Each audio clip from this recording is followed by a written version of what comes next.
So hello everyone, इस video में हम पढ़ने वाले हैं केमिकल काइनेटिक्स के बारे में। ये केमिस्ट्री का बहुत ही इंपॉर्टेंट चैप्टर है और इसके कुछ बेसिक्स हमने केमिकल इक्विलिब्रियम में भी कवर किया है, जो क्लास 11 का टॉपिक है, तो उसके बारे में तो हम नहीं ज़्यादा देखेंगे। इसके जो बहुत ही बेसिक कॉन्सेप्ट्स होते हैं उसके बारे में पढ़ेंगे और उसके थ्रू जो क्वेश्चंस आ रहे हैं, कुछ क्वेश्चंस भी हम डिस्कस करने की कोशिश करेंगे।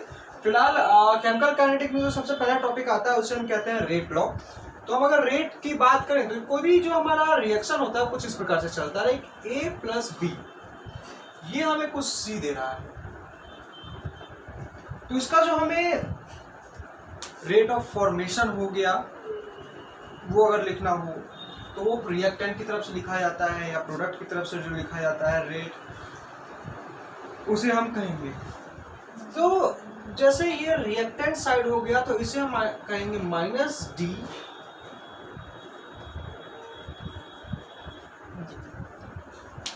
ये बेसिकली डिफरेंशिएशन फॉर्म हुआ किसका, कॉन्सेंट्रेशन ऑफ ए का। कॉन्सेंट्रेशन का मतलब समझना है कि कॉन्सेंट्रेशन किसी चीज की अगर कही जा रही है तो वो उसके मोलैरिटी की बात की होगी। तो कॉन्सेंट्रेशन में ये अगर हम ये लिखें, ये बराबर होगा माइनस डीवी बटे dt के।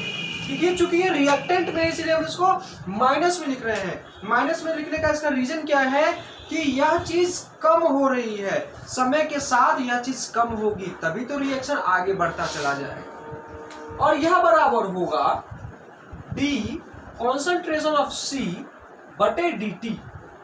समय के सापेक्ष में जब A और B घटा धीरे धीरे तो C क्या जो है धीरे धीरे फॉर्मेशन हुआ।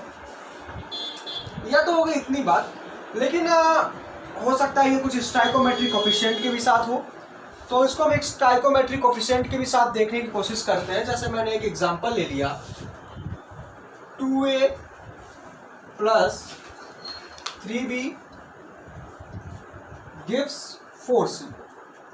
अगर इस तरीके से हमें कोई लिखना है तो जैसे मैंने बताया कि ये लिखने का तरीका होता है, लेकिन जो इसका स्टाइकोमेट्रिक कोफिशिएंट है वह इसमें आगे डिवाइड करेगा इसको। जैसे यहाँ पे 2a था तो इसको हम लिखेंगे माइनस da बटा dt, तो हमने लिखा, लेकिन यह 2 था, इसको हमने यहाँ पे 1 बटे 2 से मल्टीप्लाई भी कर दिया। ठीक इसी प्रकार से ये किसके बराबर हो जाना चाहिए, minus d concentration of b with respect to कुछ टाइम गुने यह 3 है इसका, तो 1 बटे 3 कर देंगे। बराबर में अगर हम इसे देखें तो आप C वाले का आप समझ गए कि इसको माइनस लिखने की जरूरत नहीं है। प्रोसीजर क्या होगा, ये 1 बटा 4 गुना होगा किसमें, तो यह इस प्रकार से रेट लिखने का एक तरीका हुआ। हम रेट ऑफ रिएक्शन किसी को इसी प्रकार से लिखते हैं।